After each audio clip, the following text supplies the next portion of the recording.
তুই শিওর এটাই ওই ভার্সিটিটা? কালো রঙের বাইকের একপাশে উঠে বসে কথাগুলো দ্রুতিকে উদ্দেশ্য করে বলল রোজা। মাথায় থাকা চকোলেট কালারের হিজাবের পিন ঠিক করতে করতে অনেকটা ভয় নিয়ে রোজার প্রতি উড়ে মেয়েটা বলে উঠল, হ্যাঁ আমি ডেম শিওর এটাই ওই ভার্সিটিটা। মেয়েটার ঠিক বা পাশে কালো রঙের শার্ট পরা একটি ছেলে চোখ থেকে সানগ্লাসটা খুলে রেখে মেয়েটার দিকে চোখ দুটো ছোট ছোট করে বলে উঠল, তুই তো সব সময় শিওর থাকিস পরে ফাঁসি আমরা। শ্রুতি নামের মেয়েটা মুহূর্তেই যেন রেগে অগ্নির গোলার ন্যায় রূপ ধারণ করলো, রেগে গিয়ে দাঁতে দাঁত চেপে বলে উঠল, এই মাহের তোর প্রবলেমটা কি রে? সব সময় আমার পেছনে পড়ে থাকা ছাড়া কি কোনো কাজ নেই নাকি তোর? কাঠফাটা রোদ্দুর মাহির নামক ছেলেটা ঘেমে একাকার হয়ে গিয়েছে। মনে মনে দ্রুতি নামক মেয়েটাকে বকাবকি করে ধুয়ে দিতে ইচ্ছে করছে। সেই শুধু ঢাকা থেকে টেনে নিয়ে এসেছে এই শরীয়তপুরে ওদের সবাইকে। ঘেমে ফেপে একটা নাজেহাল অবস্থা। বসন্তের শেষের দিক, গ্রীষ্ম আসবে আসবে ভাব। ওরা এখন একটা রাস্তার পাশে দাঁড়িয়ে আছে। আশেপাশে গুনে গুনে 3টি বাইক, 7 জন মানুষ 3টা বাইকে প্রায় 3 ঘন্টার জার্নি করে তাদের গন্তব্যস্থলে পৌঁছে গিয়েছে। যেখানে শরীয়তপুরের নামই ভালো করে জানতো না, সেখানে কয়েক ঘন্টার প্লেনে কোনোরকম ব্যবস্থা ছাড়াই চলে এসেছে তারা। এখন কোথায় যাবে, কোথায় থাকবে তাও জানা নেই তাদের। ভাবলেই কেমন রাগে শরীরটা রিরি করে উঠছে। মাহির ফোঁস করে একটা দীর্ঘশ্বাস ছেড়ে বন্ধুমহলের বাকিদের উদ্দেশ্যে বলে উঠল, শ্রুতির কথা শুনে যে কোনোরকম ব্যবস্থা ছাড়াই এখানে চলে এলি, এখন কোথায় যাবি? মাহিরের কথা শুনে মারিয়া বলে উঠল, দেখ মাহি, চিন্তা কিন্তু তোর একা না, আমাদেরও ভয় হচ্ছে। কিন্তু যে কারণে এখানে আসা, ওই কাজটা তো সম্পূর্ণ করতে হবে নাকি? মাহির আক্রোশ নিয়ে মারিয়ার দিকে একবার তাকালো, তারপর চোখ দুটো হালকা করে বন্ধ করে নিয়ে পাশে থাকা নদীর কিনারার দিকে হাঁটা শুরু করলো। মাহিরের এই কাজ দেখে হালকা হাসলো রাদিয়া আর প্রিয়া। তারা মূলত দ্রুতির কাজিন। বয়সে একটু বড় হলেও অনেকটাই বন্ধুর সহিত আচরণ করে তারা। মাহি চলে যেতেই প্রিয়া, রোজা আর মাইশা দ্রুতিকে বলে উঠল, মনে হয় ভার্সিটি ছুটি হয়ে গিয়েছে। যা সাদা ভাই মনে হয় ক্যাম্পাসের দিকে এসেছে। দ্রুতি ঠোঁট কামড়ে ধরলো, চোখ দুটো নিচু করে 2 হাত কজলাতে কজলাতে আমদা আমদা করে বলে উঠল, আমার ভয় করছে, আমি যাব না। দ্রুতির এমন কথা শুনে চমকে উঠল সবাই। এত দূর পর্যন্ত নিয়ে এসে মেয়েটা অবশেষে সবাইকে বলছে সে যাবে না। এগুলোর কোনো মানে হয়? ওর জন্য আজ সবাই কলেজ ফাঁকি দিয়ে এখানে এসেছে। মাহি যদি একবার এই কথা শুনে তাহলে নির্ঘাত মাথা ফাটিয়ে দেবে দ্রুতির। সামনেই এক্সাম।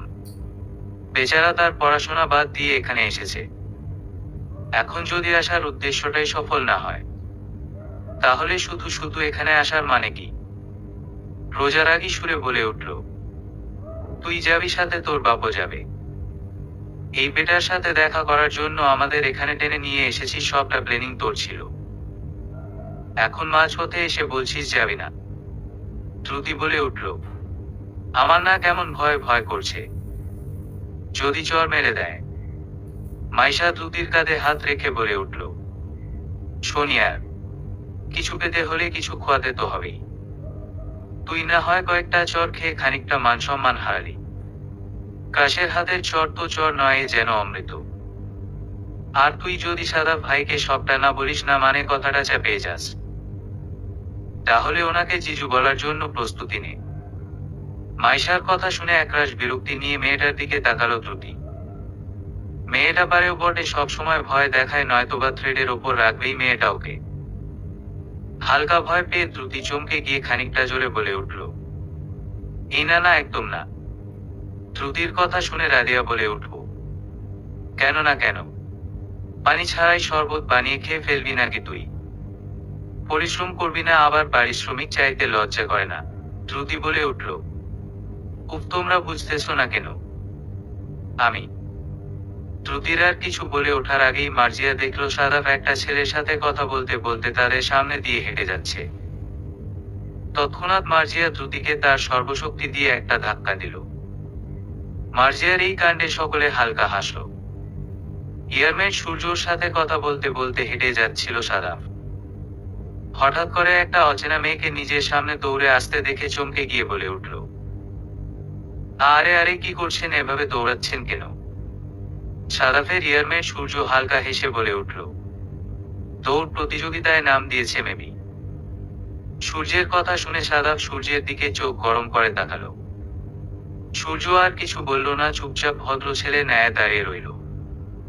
দ্রুতি হাঁপাতে হাঁপাতে মনে ভয় নিয়ে বলে উঠল, ভাইয়া, আপনিও অনেক ভালো গান করেন, অটোগ্রাফ হবে একটা। দ্রুতির কথা শুনে তার বন্ধু মহলের সবার মাথায় যেন বাজ পড়ল। মাহির বলে উঠল, কেন করেছে? দ্রুতির কথা শুনে প্রিয়া নিজের কপাল চাপড়াতে লাগলো। এত কষ্ট করে এত দূর এসে মেয়েটার একটা সামান্য ভুলের জন্য এই বুঝি সব ভেস্তে গেল। রোজা বাকি থেকে লাফ দিয়ে নেমে পড়লো আর দ্রুতির প্রতি একরাশ বিরক্তি নিয়ে বলে উঠল, এত ভয় হলে চলে? ওর এই ভয় আর কনফিউশনের জন্যই ও কোনো কিছুতে এগিয়ে উঠতে পারে না। মাহিরের রাত যেন এবার দ্বিগুণ রেগে মেগে সে বলে উঠল, আমি জানতাম ওকে দিয়ে কিছু হবে না। আসার সময় কত বুঝিয়ে সুঝিয়ে নিয়ে এলাম, আর এত দূর পর্যন্ত এগিয়েই। তোরা থাক, আমি গেলাম। এসব বলে মাহির সামনে হাঁটার জন্য পা বাড়াতেই রাদিয়া মাহিরের হাত ধরে ফেললো এবং ওর দিকে তাকিয়ে বলে উঠল, আরে এত রেগে যাচ্ছিস কেন? ধৈর্য ধর, তুই একটু বেশি ভাবিস। রাদিয়ার কথার পরিপ্রেক্ষিতে মারিয়া হুট করে বলে উঠল, ওর এই রাগের কারণেই তো ও এত ছ্যাঁকাখোর। মারিয়ার কথা শোনা মাই চুপ হয়ে গেল। মাহির কারো কথার কোনো রকম উড় না দিয়ে একা একা হাঁটতে হাঁটতে নদীর এক কিনারায় গিয়ে দাঁড়িয়ে রইল। মারিয়ার কথা শুনে রাদিয়া তার দিকে চোখ গরম করে তাকালো। মারিয়া নিজের ভুল বুঝতে পেরে মনে মনে নিজেকে বকতে লাগলো। ভয়ে চোটে মনে মনে দোয়া দুরূদ পড়ছে দ্রুতি। সারা শরীরে কম্পন ধরে গিয়েছে তার। একটু আগেই তো পানি খেয়ে এসেছে, তবুও কেমন গলা শুকিয়ে যাচ্ছে মনে হচ্ছে। সূর্যের প্রখরতা যেন বেড়েই চলছে। আশেপাশ দিয়ে অনেক মানুষ হেঁটে যাচ্ছে, অনেকে স্টুডেন্ট নয়তোবা কোনো পতি। দ্রুতির কথা শুনে অনেকটা অবাক হলো সাদাফ। তার নিজের ওপর প্রবল সন্দেহ হচ্ছে, সে কি কোনো বর্ষর মাপের সিঙ্গার টিঙ্গার হয়ে গেল নাকি? তার গান এত ভাইরাল হয়ে গিয়েছে যে মানুষ দূর দূরান্ত থেকে তার সাথে দেখা করার জন্য ছুটে আসছে। বড়ই অদ্ভুত ব্যাপার। মনের সকল চিন্তাধারাকে এক কোণায় ঠেলে ফেলে দিয়ে সাদাফ ভ্রু উঁচিয়ে দ্রুতির উদ্দেশ্যে বলে উঠল, কি যেন নাম আপনার? সাদাফের কথা শুনে দ্রুতি তার দিকে তাকালো একবার। খুব বেশি আহামরি ফর্সা না হলেও লোকটা ফর্সা। নবগ্রীষ্মের নতুন রোদ্দুরের তেজ বেড়েই চলছে, আর সেই রশ্মি যুবকের গায়ে হেলে পড়ছে। গরমে সারা শরীর ঘেমে ফেপে একাকার, গায়ে থাকা লেমন কালারের শার্টটা লেপটে গিয়েছে। দ্রুতি যেন কথার উড় দিতেই ভুলে গিয়েছে। দ্রুতির কোনো উড় না পেয়ে সাদাফ হালকা করে দ্রুতির সামনে হাত নাড়িয়ে বলে উঠল, এই মেম, আপনি কি শুনছেন? মেম শব্দটা শুনে যেন দ্রুতির অবস্থা আরো সাংঘাতিক হয়ে উঠল। অতিরিক্ত নার্ভাসনেস আর ভয়ের চোটে বুক ধরপড় করতে লাগলো তার। ছোটবেলায় স্কুলের হেড স্যার যখন কোনো প্রশ্ন করতেন তখনও এমনটা হতো। দ্রুতি সাদাফের দিকে চোখে তুলে তাকালো একবার, আবার দ্রুতগতিতে চোখ নামিয়ে ফেলল। লোকটা তো তার কল্পনার চেয়েও বেশি সুন্দর। এসব ভাবতেই কেমন করে যেন শরীরে অতিরিক্ত মাত্রায় কম্পন শুরু হয়ে গেল তার। দ্রুতির এমন অবস্থা দেখে সাদাফ তার হাত ধরে হালকা ভীত কণ্ঠে বলে উঠল, আর ইউ ওকে? মুহূর্তেই যেন দ্রুতির দুনিয়ার সবকিছু ওলট পালট হয়ে গেল। শ্বাস প্রশ্বাস বন্ধ হতে চলল, প্রায় চারদিকটা কেমন ঘুরতে লাগলো।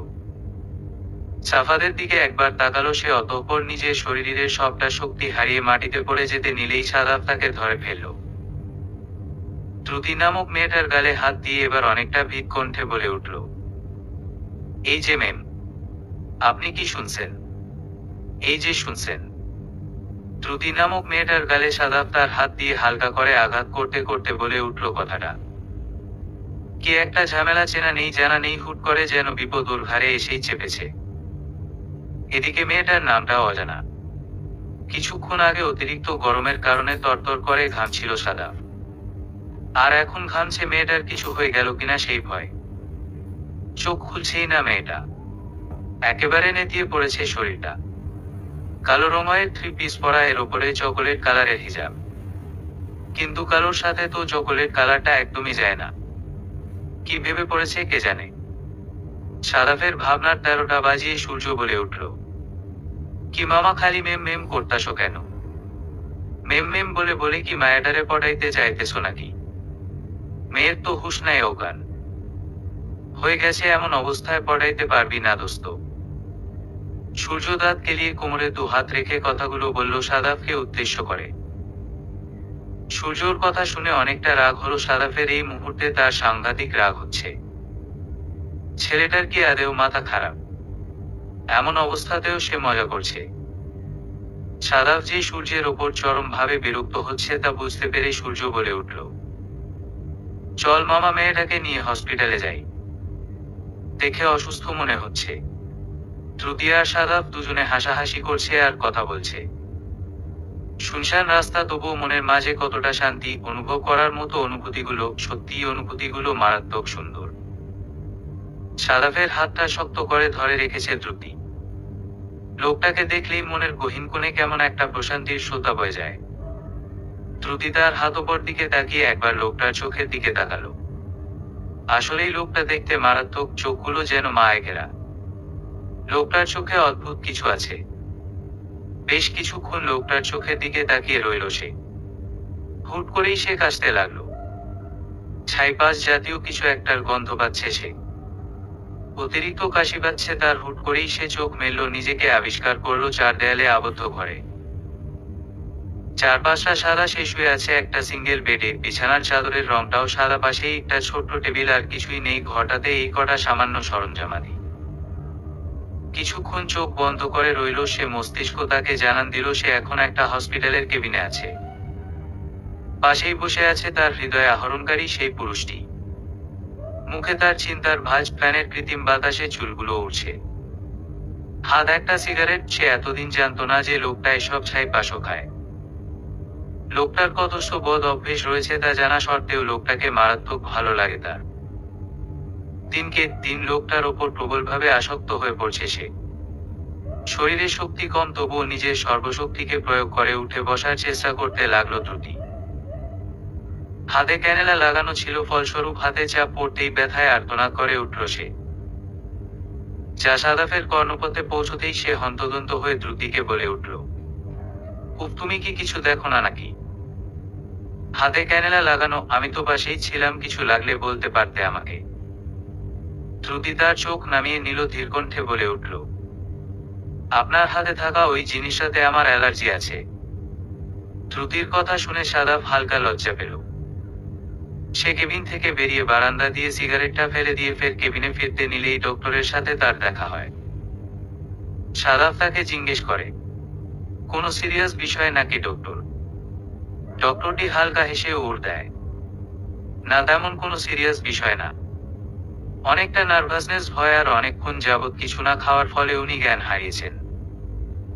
সাদাফের মাথা থেকে যেন চিন্তার বোঝাটা দূর হলো। সে দ্রুত এগিয়ে গেল কেবিনের দিকে।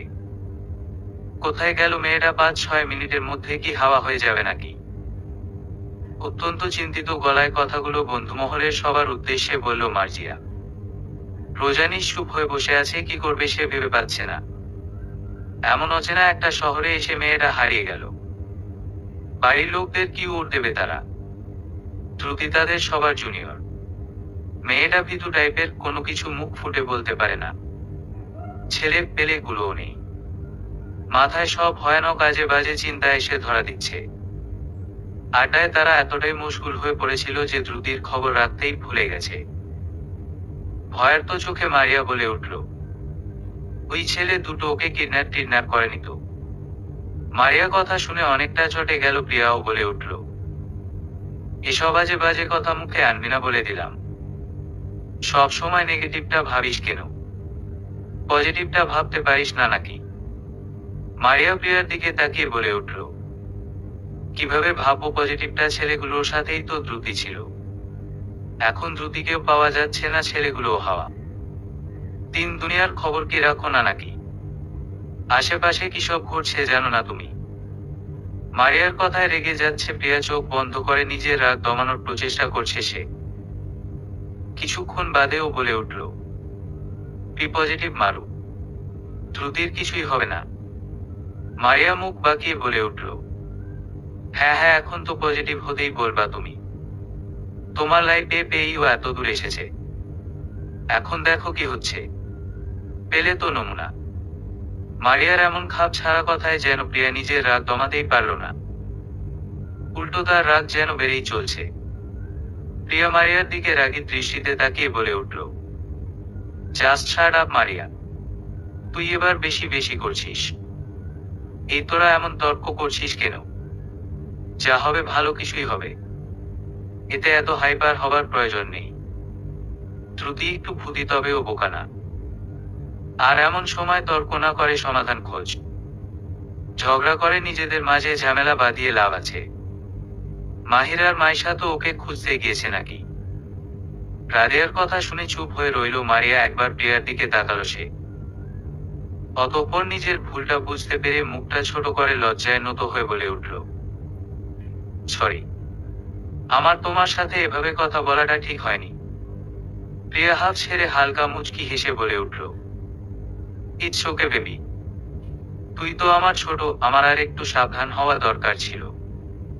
মারিয়া মুখে হাসি এনে বলল, না, আমারই সাবধান হওয়ার দরকার ছিল। প্রিয়া বলে উঠল, না। প্রিয়াকে বলতে না দিয়ে রাদিয়া বলে উঠল, হয়েছে হয়েছে, অতিরিক্ত আবেগী হয়ে পড়িস না তোরা। আমি আবার এত বেশি আবেগ দেখে লজ্জা পাই। রাদিয়ার কথা শুনে প্রিয়া আর মারিয়া হাসলো খানিকটা। প্রিয়া হালকা হেসে চিন্তিত স্বরে বলে উঠল, কিন্তু তোরা যাই বলিস, আমার অনেকটা চিন্তা হচ্ছে। মেয়েটা কোথায় উধাও হয়ে গেল বলতো? রোজা এবার মুখ খুলল। সে বলে উঠল, মাথার বুদ্ধি শুদ্ধি কি দিন দিন লোপ পাচ্ছে নাকি তোদের? একটা ফোন করলেই তো হয়। ওর পার্স তো ওর কাছেই আছে নাকি? মার্জিয়া কথা না বাড়িয়ে দ্রুত তার ব্যাগ থেকে ফোন বের করলো এবং দ্রুতির ফোনে কল দিল। কিছুক্ষণ পরে ফোনের ওপাশ থেকে কেউ একজন। ফোনের অপর পাশ থেকে পুরুষ মানুষের কণ্ঠ পেয়ে হালকা ভয় পেয়ে গেল মার্জিয়া। তবে কি তারা সকলে যা ভাবছে তাই? না, নেগেটিভটা ভাবা ঠিক না।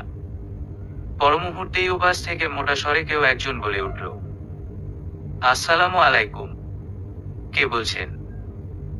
কথাটা মার্জিয়া শোনা মাই আপনি তার ভ্রু কুঁচকে গেল তার। দ্রুতির ফোনে তো তার নম্বরটা তার নাম দিয়ে সেভ করাই আছে, লোকটা কি অজ্ঞ নাকি?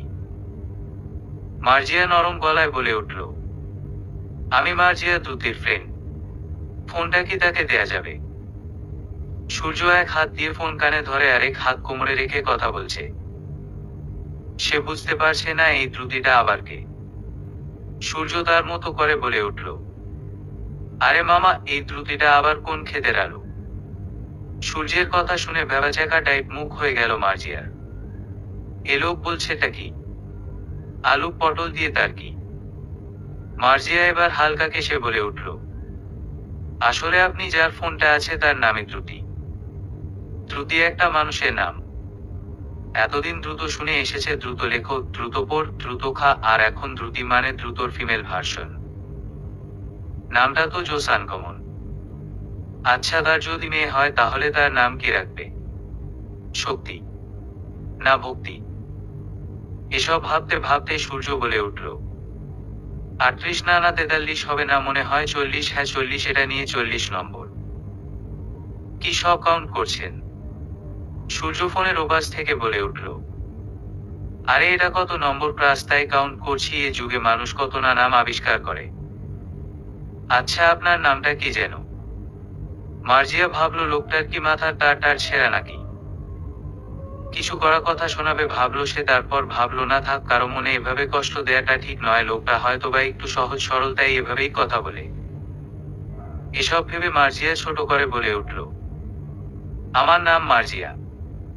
সূর্য অবাক হয়ে বলল, মার্জিয়া জোস নাম তো, একেবারে নায়িকা নায়িকা ভাব আছে। মার্জিয়া যেন এবার ক্লান্ত হয়ে উঠেছে। লোকটা তখন থেকে কি সব আবল তাবল বকে চলছে লোকটা নিজেও জানে না। মার্জিয়ার এবার বেশ রাগ হলো। সে এখন কিছু বলতেও পারছে না, সহ্যও করতে পারছে না। কিছু না বলেই চুপ করে রইল সে। ওপাশ থেকে সূর্য তার মতো বক বক করে চলছিল, তখনই সাদাব কিছু একটা কাজের কথা মনে করে কেবিন থেকে বেরিয়ে এলো। যাওয়ার পথে সূর্যকে ফোনে বক বক করতে দেখে বলে উঠল, কিরে, কার সাথে কথা বলিস? আরে মার্জিয়া, চিনবি না তুই? আচ্ছা, তো মার্জিয়াটাকে?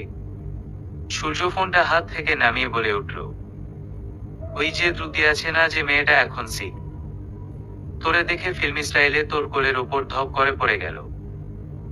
না না, তোর কোলে না মাটিতে পড়তে নেয়ার পরই তো তুই হিরো স্টাইলে ওরে ধরে নিলি।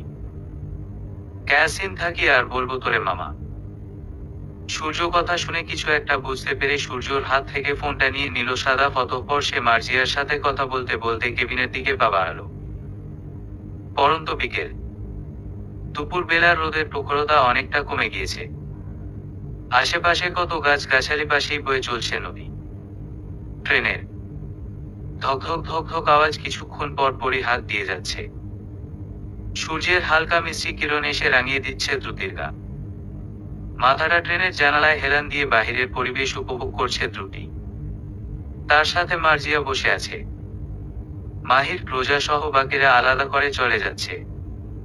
দ্রুতি আর মার্জিয়া এখন ট্রেনে করে যাচ্ছে। ইচ্ছেটা নিতান্তই দ্রুতির। মন মাতাল করা স্নিগ্ধ বাতাস যা দ্রুতির অবাধ্য চুলগুলোকে নিয়ে দারুণ এক খেলায় মেতেছে। দ্রুতিও তাদের কোনো রকম বাধা প্রদান করছে না, বেশ ভালোই লাগছে। তবে মনের গহীন কোণে কোথায় একটা কিন্তু রয়ে যাচ্ছে। কিছুটা খারাপ লাগা, অনেকটা অভিমান, এক আকাশ সমান অস্থিরতা। তার কেন যেন মনে হচ্ছে কিছু একটা তার খুব প্রিয়, কিছু একটা তার কাছে নেই। গালে হাত দিয়ে জানালার একপাশে হেলান দিয়ে দ্রুতির মতো মার্জিয়াও অন্যরকম এই সৌন্দর্য উপভোগ করছিল। সেখানে ইয়ারফোন গোজা, সেখানে চলছে তার প্রিয় গান অবস্থান। চোখ বন্ধ করে গানের প্রতিটি লাইন সে অনুভব করছে।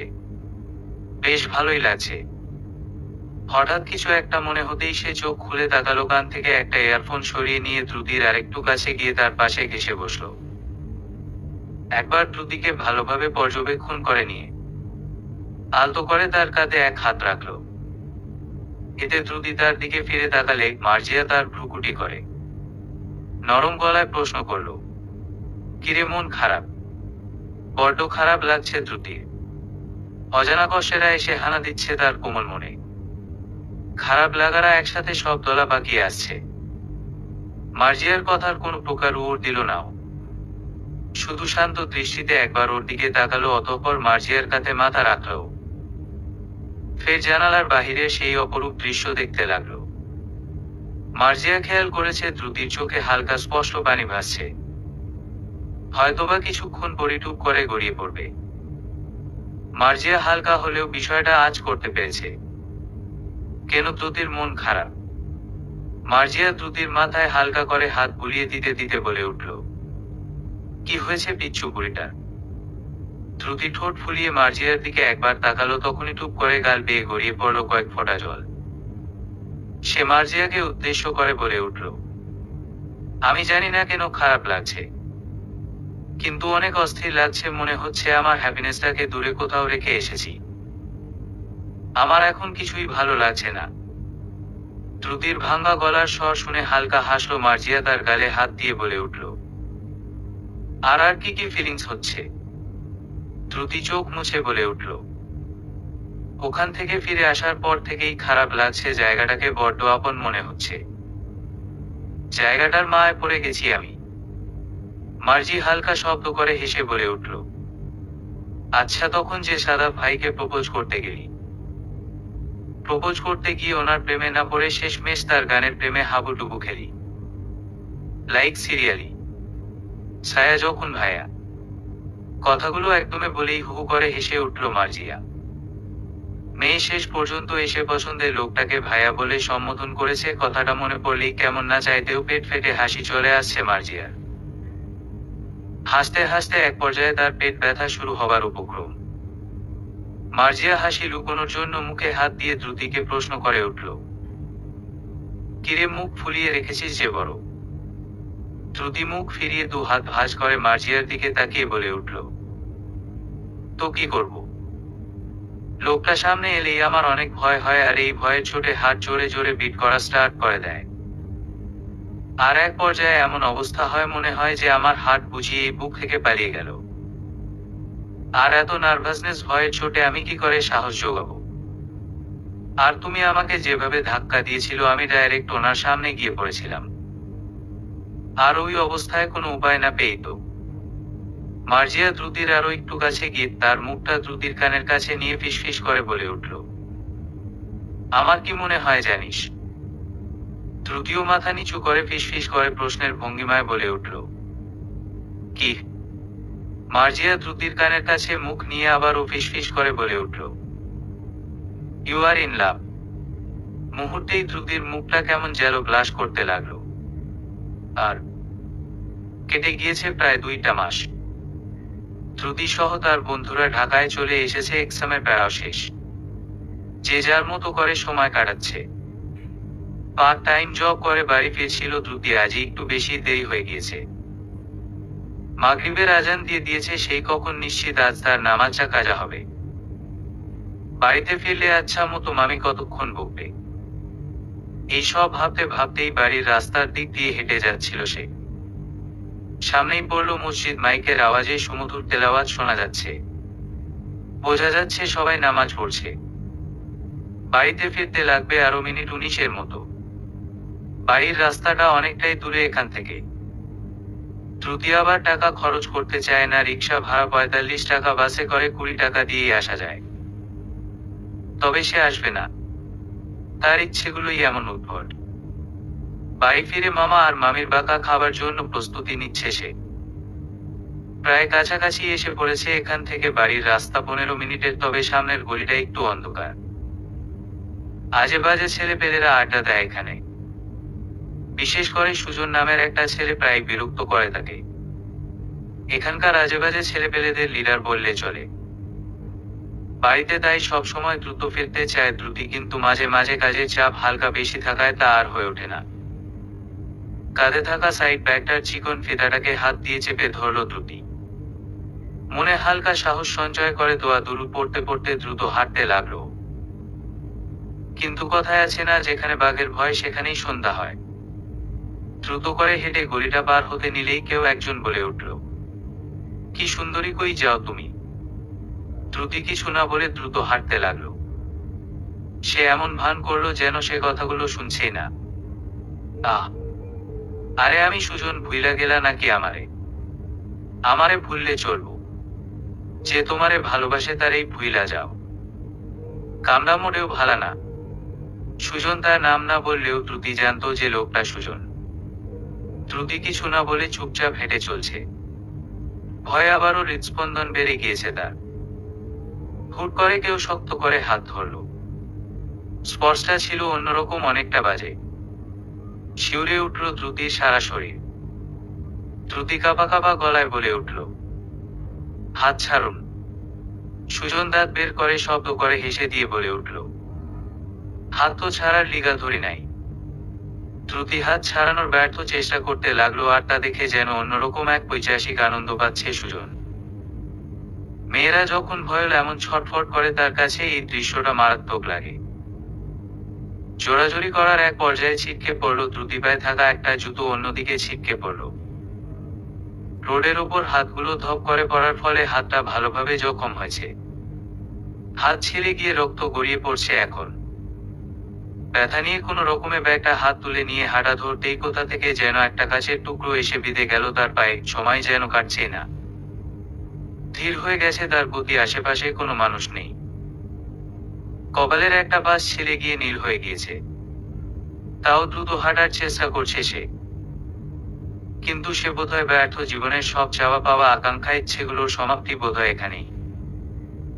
সে তো জানে একটা মেয়েকে যখন রেপ করা হয় তারপর তার কোনো রকম স্বাধীনতা থাকে না, না থাকে ইচ্ছা, আর নাইবা নিজের কোনো শখ আহ্লাদ। চোখগুলো ক্লান্ত, মস্তিষ্ক আর কাজ করতে চাইছে না। চোখে থেকে অঝরে পানি গড়িয়ে পড়ছে। কিন্তু তার গতি যে সুজনের কাছে কিছুই না। সুজন উল্লাসের হাসি দিয়ে তার দিকে এগোতে লাগলো। দ্রুতি পেছাতে লাগলো, দ্রুত করে পেছাতে লাগলো। তার মনে হচ্ছে এখনই তার মৃত্যু ঘটবে। সে অচেনা কারো এদিকে আসার আভাস পেল, মনে একটু সাহস জমল, তবে পরক্ষণে মনে হলো লোকটা অন্য দিক দিয়ে চলে গিয়েছে। মনের সব আশার আলো যেন এক নিমিষেই নিভে গেল। ভয়েরা জাগ্রত হলো। তা দেখে সুজন বলে উঠল, কেউ আসবে না তোমার আর আমার মাঝে, কেউ আসবে না। দ্রুতি সুজনের কথা শুনে তার চোখ বন্ধ করে নিল। কি বিশ্রী শোনাচ্ছে তার কথাগুলো। দ্রুতি আবারও কাঁদতে লাগলো। কাঁদতে কাঁদতে বলে উঠল, না। সে আবারও দ্রুত গতিতে দৌড়াতে চেষ্টা করলো, কিন্তু বিধাতাও যেন আজ মুখ ফিরিয়ে নিয়েছে। এই হালেই হয়তোবা রয়েছে তার নিয়তি। হুট করেই তার চোখের সামনে ভেসে উঠল সাদাফের চেহারাটা। আনমনেই আখিদয় বন্ধ করে সে বলে উঠল, এ জীবনে আর আপনার হওয়া হলো না। আজ প্রায় 3 দিন হয়েছে ঢাকায় এসেছে সাদাফ, কাজের খেয়ে কদিন পর পরে আসতে হয় তার সাথে সূর্য আছে। সে মূলত এসেছে তার বন্ধু তুষারের বাড়িতে। তুষারের বড় বোন তুলির বিয়ের অনুষ্ঠান চলছে এখন। তুষার তো আগে ভাগেই বলে রেখেছে তাদের সবাইকে বিয়ের আগে আগে আসতে হবে। তাই বিয়ের সপ্তাহ খানিক আগেই এসেছে তারা। তুষারদের বাড়ি মূলত তেজগাঁওয়ে। তুষারদের বাড়িতে এখনই অনেক মানুষ সবে আসা শুরু করেছে, যদিও সাদাফ এবং সূর্যের জন্য আলাদা ঘর রয়েছে। ঘরের কোলাহলে ভালো লাগছিল না তাদের, তাই মাগরিবের নামাজের পর একটু হাঁটতে বেরিয়েছে। হাঁটতে হাঁটতে একটা গলির পাশ দিয়ে যেতে নিলেই কোনো একটা অচেনা মেয়ের গলার আওয়াজ কানে আসে সূর্য এবং সাদাফ দুজনেরই। যা শুনে তারা খুবই ভালো করে বুঝতে পারে যা ঘটছে তা ভালো কোনো ঘটনা নয়। সাদাফ সূর্যকে কিছু একটা ইশারা করতেই সূর্য ফোন লাগায় তুষারকে, আর সাদাফ এগিয়ে যায় সেই দিকে। হ্যালো মামা, কি হইছে, ফোন করলি যে? সূর্য রেগে গিয়ে বলে উঠল, ধুসা তারা চিনহলা মামা, মামি ছাড়। অনেক বড় বিপদের মধ্যে পড়ে গেছি। তুষার আতঙ্কিত হয়ে বলে উঠল, কি হইছে তোর? সূর্য বলল, তুই কই? আরে আমি তো করিম চাচার চায়ের দোকানে বসে রিয়াজ, সোহান আরো অনেকের সাথে একটু আড্ডা দিতাছি। কেন, কি হইছে? কি হইছে ওইটা পরে কমু সবাইরে নিয়া। আর শোন, পারলে বেশি কইরা আনিস আর পুলিশরে ইনফর্ম কর। আমি এবিএম কলেজের সাথে মসজিদের দিকে আছি। ওই একটা চিপা আছে না, পখাটেরা আড্ডা মারে, তুই আর আমি পরশু আসলাম, ওখানে আয়। অনেক বড় গন্ডগোল, মেয়ে নিয়ে তাড়াতাড়ি আয় জলদি। তুষার বলল, আচ্ছা তুই রাখো, আমরা আসতেছি। ফোন কেটে সামনের দিকে এগিয়ে গেল সূর্য। এতগুলো ছেলের সাথে সাদাফ একা পেরে উঠবে না। কি সমস্যা ভাই? রাস্তাঘাটে মেয়েদের এভাবে বিরক্ত করেন কেন? চেনা কণ্ঠস্বর শুনে পেছনে ফিরে তাকালো দ্রুতি, আরে এ তো সাদাফ। প্রথম কিছুক্ষণ মনে মনে আনন্দ পেলেও পর মুহূর্তে তার মনে হলো নির্ঘাত সবটা তার মনের ভ্রম। এই ভেবে ফের নিরাশ হলো দ্রুতি। সাদাফের কথা শুনে সুজন বলে উঠল, দেখ ভাই, এরা বাংলা সিনেমা না। আগেই বইলা রাখি, এরা আমার শিকার করে, আমি এখন ভাগ দিতে পারবো না। আর যদি তুই মানব দরদি হস, তাইলে মানব দরদিগিরি বাদ দিয়া নিজের প্রাণ নিয়া পালা। আমাগর লগে তুই একলা পায়রা উঠবি না। তোরে কে বলছে ও একা? না, এবার সাদাফ কিছু বলেনি, কথাগুলো বলল তুষার। ভ্রুকুচকে প্রশ্ন করল তুষার। সুজন এবার তুষারের দিকে তাকালো, দেখলো মিনিমাম 15-18 জনের মতো ছেলেপেলে রয়েছে তার সাথে। কয়েকজনের হাতে ব্যাট তো কয়েকজনের হাত হকি স্টিক, কেউ কেউ তো আবার স্কেলও নিয়ে এসেছে। ব্যাপারটা হাস্যকর হলেও এটাই বাস্তব।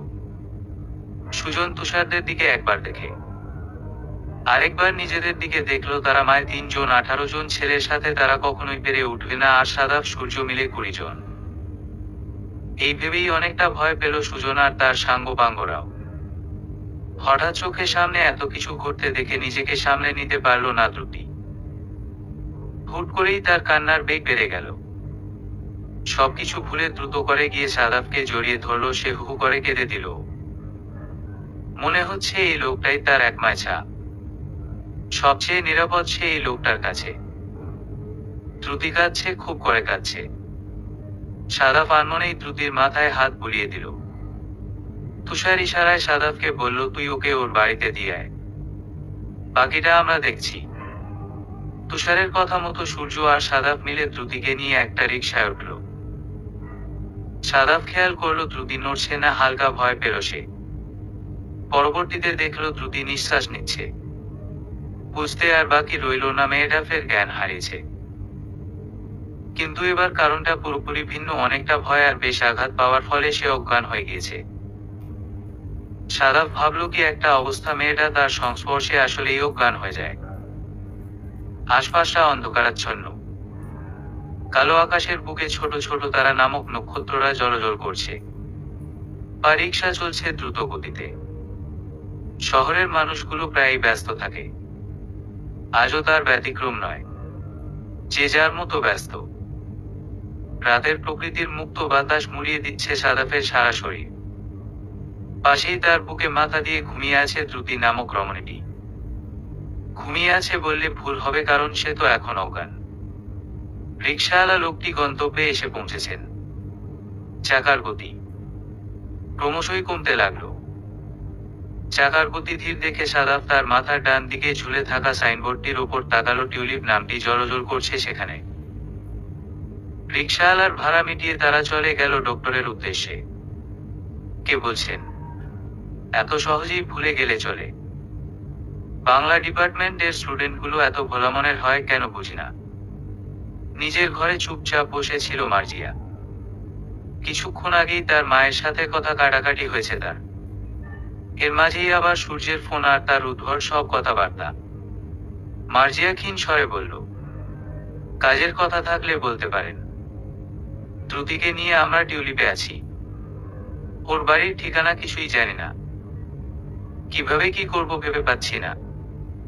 আমি জানি এখন অনেক প্রশ্ন তোমার মাথায় ঘুরপাক খাচ্ছে। বাট হাতে সময় কম। দ্রুত টিউলিপে এসে পড়ো। আমরা 3 তলার 305 নম্বর কেবিনে আছি। বলেই হুট করে ফোনটা কেটে দিল সূর্য। সূর্যের এমন কাণ্ডে কিছুটা অবাক হলো মার্জিয়া। তবুও এসব কিছুকে পাত্তা না দিয়ে হাতে পার্স নিয়ে কোনোরকম বেরিয়ে পড়ল সে। তার কাছে দ্রুতি সবার আগে। বাড়ির সামনে থেকে একটা রিক্সা নিয়ে বেরিয়ে পড়ল সে। টিউলিপ হসপিটালটা তাদের বাড়ি থেকে তেমন একটা দূরে না। বাড়িতে নিয়ে আসা হয়েছে দ্রুতিকে। ড্রয়িং রুমের এক কোণায় একটা জোড়া সোফায় বসে আছে সাদাফ আর সূর্য। সামনে থাকা টি টেবিলের ওপর রয়েছে হরেক রকম মুখরোচক খাবার। এসব কাজ দ্রুতির মামি মাহমুদা আশরাফের। দ্রুতির মামা এখন অফিসে। বাড়ির ঠিকানা অনুযায়ী দ্রুতিকে বাড়িতে নিয়ে এসেছে সূর্য, সাদাফ আর মার্জিয়া। মার্জিয়ার একার পক্ষে দ্রুতিকে সামলানো সোজা ছিল না, তাই সাদাফ আর সূর্যের আসতেই হলো। মার্জিয়া দ্রুতির ঘরে রয়েছে। কি হলো বাবা, তোমরা কিছু নিচ্ছ না কেন? হাতে করে একটা ট্রে নিয়ে আস্তে আস্তে বললে মিসেস মাহমুদা। মিসেস মাহমুদার কথার উত্তরে সাদাফ কিছু না বলে মুচকি হাসল শুধু। বললেই হলো, একটা সাধারণ বিষয়ের জন্য আমি আমার জব ছেড়ে দেব। রেগে গিয়ে সোফার ওপর ধপ করে বসে পড়ে কথাগুলো বলল দ্রুতি। মিসেস মাহমুদা দ্রুতির পাশে বসলেন। আলতো করে তার মাথায় হাত বুলিয়ে দিয়ে নরম সুরে বলে উঠলেন, তোর মামা বা আমি কি তোকে কখনো কোনো কিছুর অভাব বুঝতে দিয়েছি বল? তুই আর আরাফ তো আমাদের কাছে সবসময় এক। এমনও না যে আমরা অর্থ সংকটে আছি। তাহলে শুধু শুধু নিজের প্রাণের ঝুঁকি নিয়ে এসব জব টব করতে যাবে বলতো? দ্রুতি মিসেস মাহমুদার দিকে শান্ত দৃষ্টিতে তাকালো, এরপর বলে উঠল, তোমরা এত ভয় পাচ্ছ কেন? বুঝি না। এরপর থেকে আমি ওই রাস্তা দিয়েই যাব না। দিন সত্যি। শুধু শুধু জবটা ছেড়ে লাভ আছে? পাশের ঘর থেকে দ্রুতির মামা ইমন আহমেদ গম্ভীর সুরে বলে উঠলেন, কোনো জব টবে যাওয়া লাগবে না তোর। এই বয়সে কিসের জব? খুব বেশি বড় হয়ে যাসনি তুই। এখন জবের কোনো প্রয়োজন নেই। আমি মরে যাইনি। ইমন আহমেদের কথার ওপর কথা বলার সাহস নেই দ্রুতির। মানুষটাকে সে নিজের মন থেকে শ্রদ্ধা করে। ছোট থাকতেই দ্রুতির মা মারা যায়। প্রথম দিকে সে শুনেছিল তার মায়ের নাকি কোনো মরণব্যাধি রোগ ছিল, যার ফলে তিনি মারা গিয়েছিলেন। কিন্তু সময়ের বিবর্তনে সে জানতে পারে তার বাবার অন্য কোনো নারীর সাথে প্রেমের সম্পর্ক ছিল, যাকে এক ভাষায় পরকীয়া বলা হয়। সত্য কখনো চাপা থাকে না। কালের বিবর্তনে দ্রুতির মাও জেনে গিয়েছিলেন সবটা। প্রায় তাদের বাড়িতে এসব নিয়ে ঝগড়া হতো। একটা সময় দেখা যায় দ্রুতির বাবা ওই মহিলাকে বিয়ে করেন। যা সহ্য করতে না পেরে দ্রুতির মা তার নিজের বাড়িতে চলে আসেন। পরবর্তীতে তিনি একটা সময় সব সহ্য না করতে পেরে আত্মহত্যার পথ বেছে নেন। এরপর থেকেই দ্রুতি তার মামা মামির কাছে বড় হচ্ছে। আর দ্রুতির বাবা, তিনি তো নামে মাত্রই বাবা ছিলেন।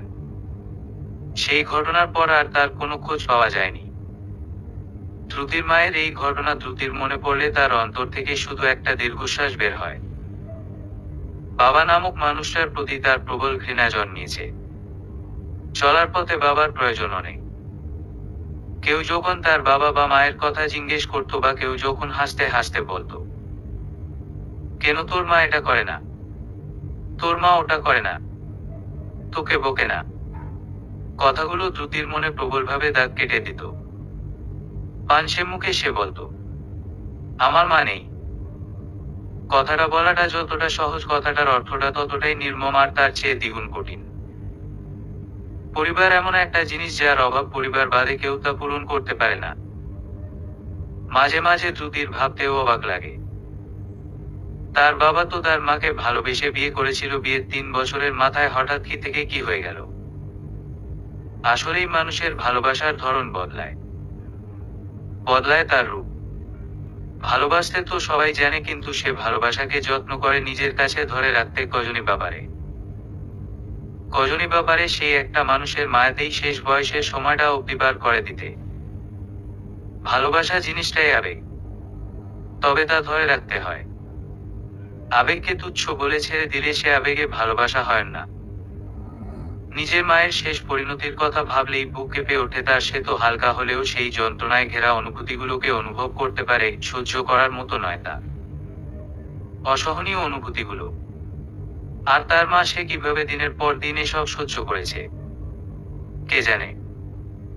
কথাগুলো ভাবতে ভাবতেই স্কুটির ওপর থেকে হেলমেটটা পরে নিল সে। বাড়ি ফিরতে হবে তার, এখনো মাগরিবের আজান পড়েনি। ইমন সাহেবকে অনেক বুঝিয়ে সুঝিয়ে কাজে এসেছে সে।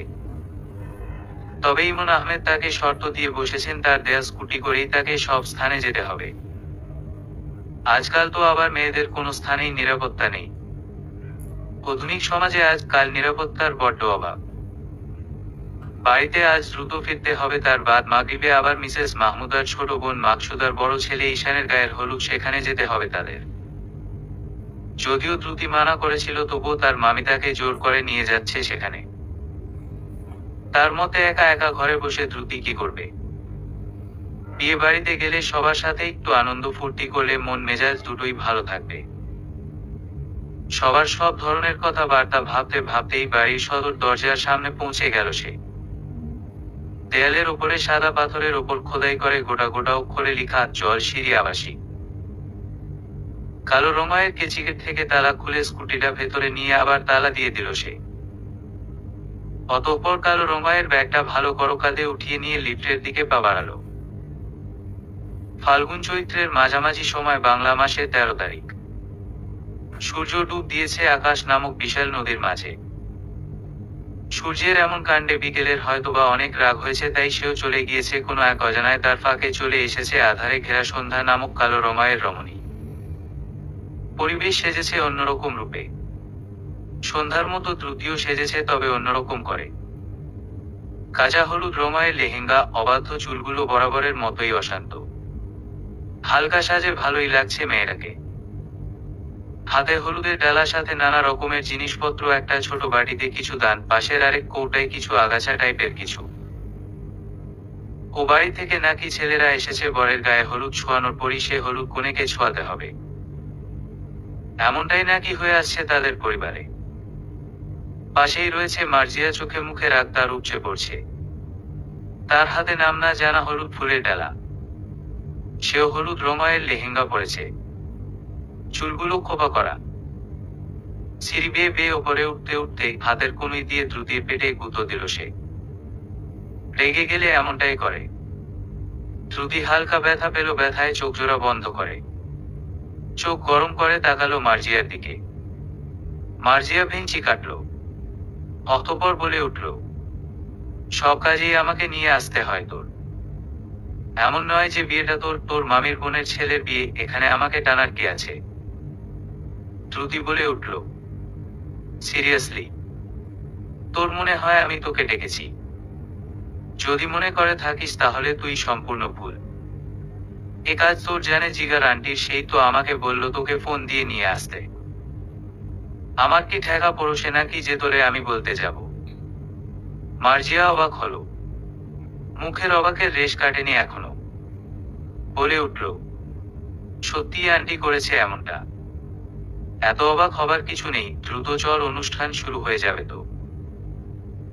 মার্জিয়া এক হাত দিয়ে লেহেঙ্গার একটা কোণা মুঠ করে ধরে রাখলো। অনেক বড় লেহেঙ্গাটা গত বছর তার বড় বোনের বিয়েতে কেনা হয়েছে, এটা বাজেট 4,000 টাকা। সেটাই পরে এসেছে মার্জিয়া। মেয়েটা অনেক সঞ্চয়ী। কথাগুলো ভেবেই হাসলো দ্রুতি। স্টেজের এক কোনায় হলুদের ডালাটা রেখে কোমরে হাত দিয়ে হাঁপ ছাড়ল দ্রুতি। ঈশানের মূলত কোনো আপন বোন নেই। বোন বলতে দ্রুতি আর তার দুজন কাজিন রাহা, মানহা। ওরা দুজন রাহা আসতে পারেনি, সামনে তার এসএসসি এক্সাম, সে বিয়ের দিনে আসবে। মানহা এবার ইন্টার ফার্স্ট ইয়ারে। স্টেজের আশেপাশে চেয়ার বসানো, সবাই এসে একে একে নিজ নিজ চেয়ারে বসে পড়ছে। দ্রুতি আর মার্জিয়া টুকিটাকি দিকগুলো সামলাচ্ছে। স্টেজের এক কোনায় দাঁড়িয়ে মার্জিয়ার সাথে কিছু কথা বলছিল দ্রুতি। কোথা থেকে মানহা এসে বলতে লাগলো, ওই আপু জলদি আসো, ও বাড়ি থেকে লোক আসছে তো হলুদ নিতে। তুমি, আমি, মার্জিয়াপু আর মাহিম ভাই যাব। খালামনি বলছে আমাদের যেতে। দ্রুতি হাঁপ ছাড়ল। এত কাজও ওর সারা জীবনে করেনি। সামনেই এইচএসসি এক্সাম, জব করে প্রায় 1 ঘন্টার মতো জার্নি করে এখানে তারা। তেজগাঁও থেকে উত্তরা প্রায় 19 কিলোমিটারের রাস্তা। আস্তে আস্তে বেগ পেতে হয়েছে, সাথে আবার জ্যাম। কাজিনের বিয়ে কই একটু মজা করবে তা না করে খাটতে খাটতেই জীবন শেষ। এসব ভেবে একটা দীর্ঘশ্বাস ফেলল দ্রুতি। মার্জিয়া আর মানহাকে নিয়ে নিচে নামলো তারা। ও বাড়ি থেকে লোক এসেছে প্রায় 8-9 জনের মতো, মেয়ের ভাই আর তার ফ্রেন্ড সহ কয়েকজন আত্মীয়। বাড়ির সদর দরজায় নানা রঙের লাইট লাগানো, কৃত্রিম ফুল দিয়ে সজ্জিত চারপাশ। আশেপাশে মানুষের ভিড়। সবাইকে উপেক্ষা করে মানহা, মার্জিয়া, দ্রুতি আর মাহিম ছুটল ও বাড়ির লোকদের আনতে। ওই বাড়ির লোকদের সাথে সাদাফকে দেখার জন্য মোটেও প্রস্তুত ছিল না দ্রুতি। দ্রুতি শুনেছে ঈশানের হবু স্ত্রী তুলির একটা ছোট ভাই আছে, নাম তুষার। তবে তুলির জানা মতে সাদাফের নামের আশেপাশে তুষার নামের কোনো শব্দ নেই। অন্য কিছু ভাবার আগেই তুলির ছোট ভাই তুষার অবাক হয়ে বলে উঠল, আরে সাদাফ, এটা ওই মেয়েটা না, ওই যে ওদিন যে রাস্তায় অসুস্থ হয়ে পড়ল, কি যেন নাম ওর। সাদাফ কিছু বলার আগেই দ্রুতি বলে উঠল, জি দ্রুতি আমার নাম। ও তাহলে তুমি সেই মেয়ে? তুমি তো মেবি ছেলে পক্ষ প্রায়। দ্রুতি হালকা হাসলো, অতঃপর বলল, জি ভাইয়া। তুষারের হাসি মুখে এসে দেখা দিল কালো মেঘ রাশি। সে কষ্ট পাওয়ার ভান ধরে বলে উঠল, ইস লাগে লাগে, বুকে লাগে। এভাবে বলো না। মানহা এবার ফোন কেটে বলে উঠল, কেন কেন? এভাবে বলবে না তো কিভাবে বলবে? আপনার বয়স এমনও না যে আপনাকে এখন আঙ্কেল বলে ডাকতে হবে। বেশি বোঝো তুমি। আপনি কি কম বোঝেন নাকি? তুষার মুখ বাঁকিয়ে বলে উঠল, তোমার কথার আগা মাথা কিছুই বুঝি না। বুঝলে বুঝো পাতা, না বুঝলে তেজপাতা। সবার আড়ালে দ্রুতি মানহার হাতে চিমটি কাটল। ফলস্বরূপ মানহা কিছু একটা আজ করতে পেরে চুপ হয়ে গেল। রাত 10:35 অনুষ্ঠান প্রায় শেষের দিকে। অসুস্থ শরীর নিয়ে এত দূর শুধু দ্রুতির কথায় এসেছে মার্জিয়া। দ্রুতিকে বলে তাদের জন্য বরাদ্দকৃত ঘরটাতে একটু বিশ্রামের জন্য যাচ্ছে সে। মাথা এখন প্রচুর ব্যথা করছে তার। মাথায় হাত দিয়ে লেহেঙ্গাটা সামলাতে সামলাতে ঘরের দিকে যাচ্ছিল সে। হুট করেই কারো সাথে ধাক্কা খাওয়ার ফলে মাথা ভন ভন করতে লাগলো ওর। অতিরিক্ত রাগ আর বিরক্তি নিয়ে সামনে থাকা লোকটার দিকে তাকালো মার্জিয়া। লোকটাকে দেখে যেন তার রাগের পরিমাণ বেড়ে গেল। কারণ তার সামনে সূর্য দাঁড়িয়ে আছে, সাথে সে দাঁত কেলিয়ে হাসছেও। এই সূর্যর ব্যাপারটা বোঝে না মার্জিয়া, সবসময় হাসে। লোকটা বিপদে আপদে, আনন্দে দুঃখে অল টাইম এনার মুখে হাসি ঝুলে থাকবেই। বিরক্তি আর এক রাশ রাগ নিয়ে মার্জিয়া বলে উঠল, এই আপনার কি চোখ নেই নাকি? দেখে চলতে পারেন না? এখন যদি আমি পড়ে যেতাম তখন কি হতো? তুমি পড়বে কেন? আমি আছি না হিরো স্টাইলে তোমাকে ধরে ফেলার জন্য। হয়েছে, আপনার ধরা লাগবে না। পথ ছাড়ুন, আমার কাজ আছে, যেতে হবে আমাকে। হাসল সূর্য, বলল, কি কাজ? মার্জিয়ার বিরক্তির পরিমাণ যেন বাড়তে লাগলো। আপনাকে বলতে হবে। হ্যাঁ হবে। মাথা ব্যথা করছে, এবার পথ ছাড়ুন। সূর্য হালকা অভিমানের সুরে বলল, আমাকে দেখলেই তোমার মাথা ব্যথা শুরু হয়ে যায়। এবার যেন রাগে টকবক করতে লাগলো মার্জিয়া। হাত উঁচিয়ে বলে উঠল, খোদা, তুমি আমায় কোথায় এনে ফাঁসালে? বলি একটা বোঝে আরেকটা। আচ্ছা, আর বলতে হবে না, যাও রেস্ট নাও। মার্জিয়া আর কিছু বলল না। দ্রুত পা চালিয়ে ঘরের দিকে যেতে লাগলো। তার ভয় হয় লোকটা আবার কোন উদ্ভট সব কথা শুরু করে দেয়। আরে বাবা, গানটা এখন আপাতত অফ রাখো। তোদের মতো সারাদিন চিল মুড়ে থাকি না আমরা। কাজ করতে করতেই সারাদিন বেরিয়ে গেল। আর ওরা আছে গান নিয়ে যত সব ফালতু পোলাপানের দল। ছাদের এক কোনায় একটা চেয়ারে বসে বসে মানহা আর ঈশানের কিছু কাজিনকে উদ্দেশ্যে করে কথাগুলো বলল দ্রুতি। সারাদিন কাজ শেষে এখন অনেক ক্লান্ত সে। অনেক ঘুমও পেয়েছে তার। কিন্তু কিছুই করার নেই, হলুদ অনুষ্ঠান এখনো শেষ হয়নি। ওদিকে মেহমানদের জন্য খাবারের আয়োজনও চলছে। যেহেতু ঈশানের কোনো বড় ভাই বোন নেই, সেহেতু মার্জিয়া, দ্রুতি আর মাহিমি দায়িত্বে আছে। মাহিম খাবারের ওদিকটা দেখছে, আর দ্রুতি টুকটাক সব কাজ সামলাচ্ছে। মোট কথা বেশ দৌড়াদৌড়ির মাঝে আছে সে। কি ব্যাপার মেম, বেশ রেগে আছেন মনে হচ্ছে। হালকা মোটা কণ্ঠস্বর চিনতে অসুবিধে হলো না দ্রুতির। লোকটা সাদাফ, কিন্তু এখন তো সাদাফের তুলিদের বাড়িতে থাকবার কথা। এখানে কি? এই তো একটু বিশ্রাম নিচ্ছি। বিশ্রাম নিচ্ছ? ভালো কথা, দেখে তো মনে হচ্ছে না তোমার কাজিনের গায়ে হলুদ।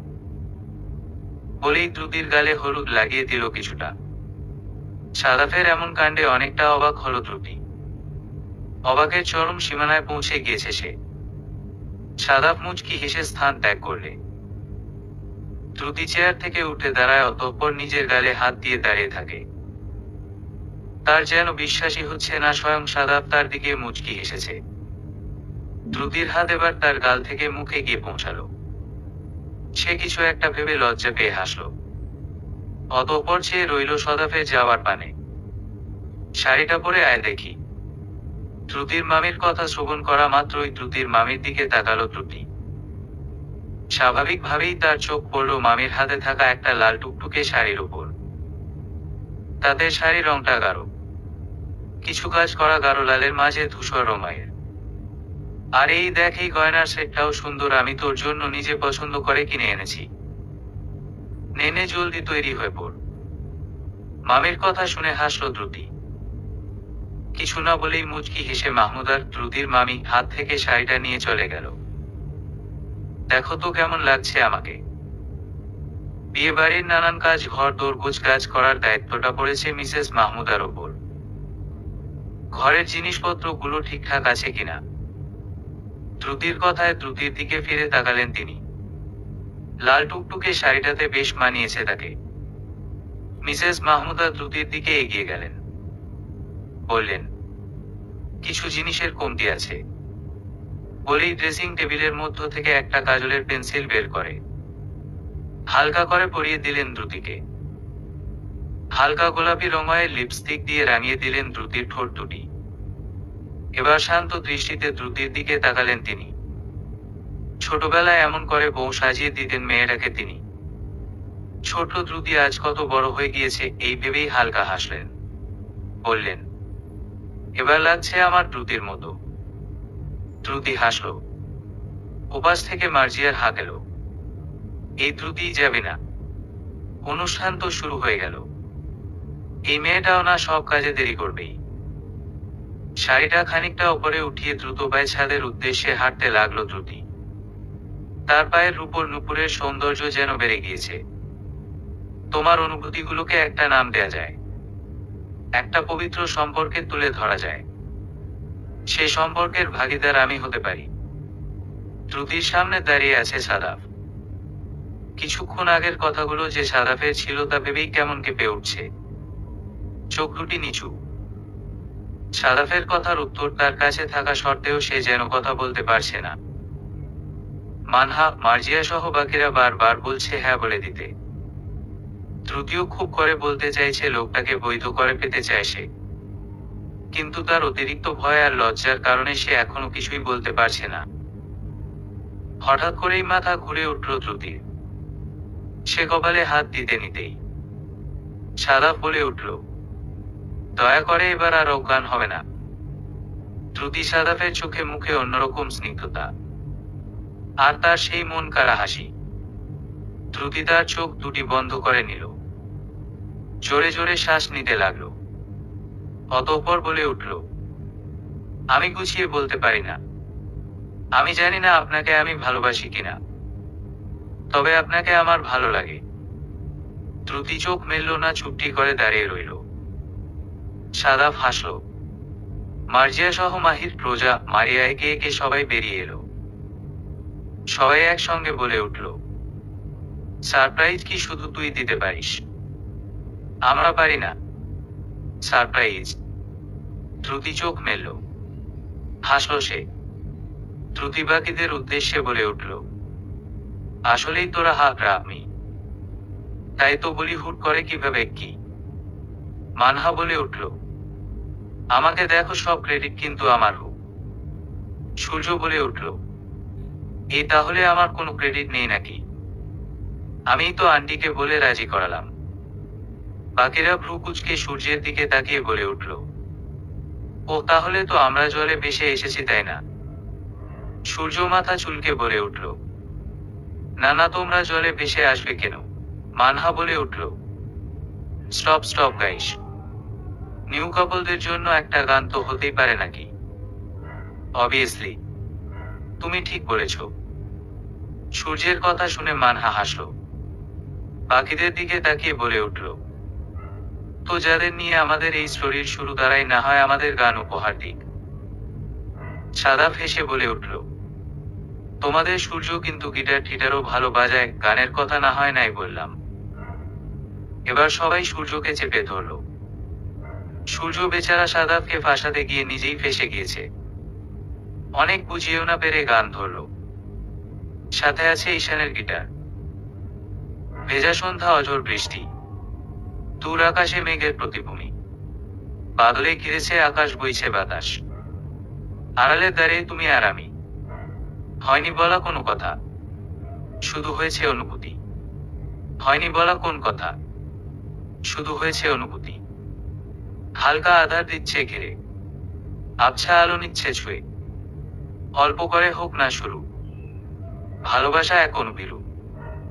হালকা আধার দিচ্ছে ঘিরে, আবছা আলো নিচ্ছে ছুঁয়ে, অল্প করে হোক না শুরু, ভালোবাসা এক অনুবিরু।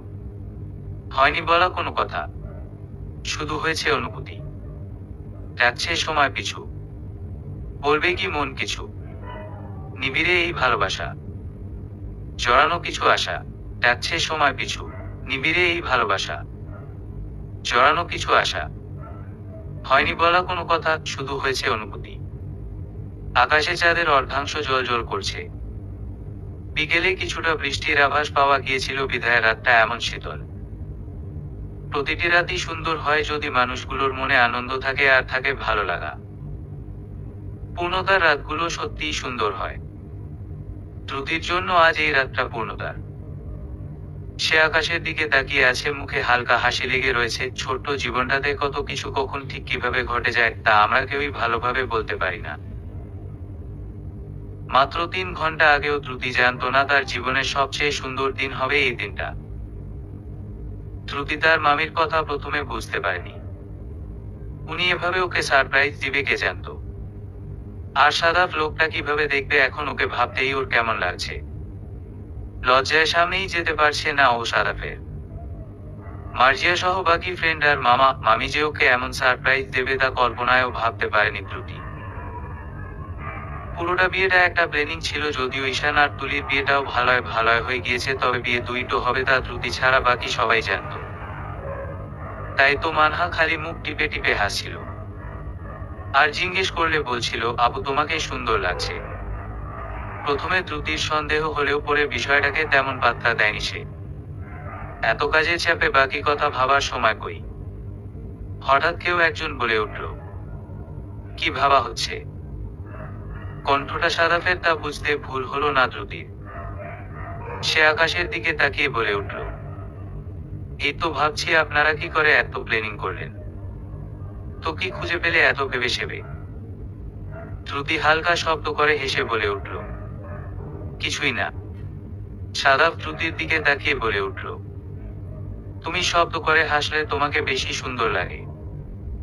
দ্রুতি বলল, আরো বাকি আছে। কি? পাম দেয়া। সাদাফ তার ভ্রুযুগল উঁচিয়ে তার কথার সততা প্রমাণ করার জন্য বলে উঠল, আরে সত্যি।